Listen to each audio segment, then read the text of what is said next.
আসসালামু আলাইকুম। আল্লাহর কাছে লাখো কোটি শুক্রিয়া যে আল্লাহ এরকম একটা পবিত্র স্থানে আইনে পৌঁছাইতে পারছে।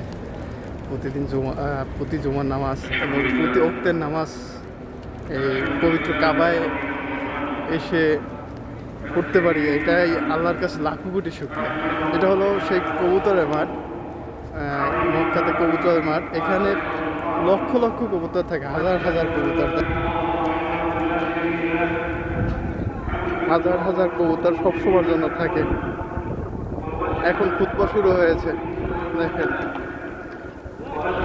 এই সেই কবুতরের মাঠ। এখানে হাজার হাজার কবুতর থাকে, লক্ষ লক্ষ লক্ষ লক্ষ কবুতর।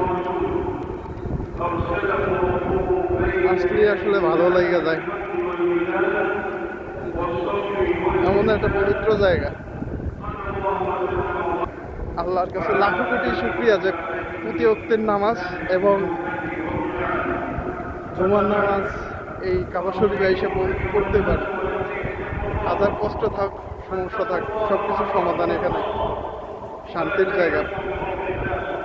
আল্লাহর কাছে লাখো কোটি শুকরিয়া। আলহামদুলিল্লাহ, আলহামদুলিল্লাহ। হাজিরা নামাজের জন্য দাঁড়িয়ে গেছে, হাজিরা আছে, যারা এখানে প্রবাসী আছে তারা সকলেই দাঁড়িয়ে গেছে নামাজের জন্য। খুতবা চলতেছে।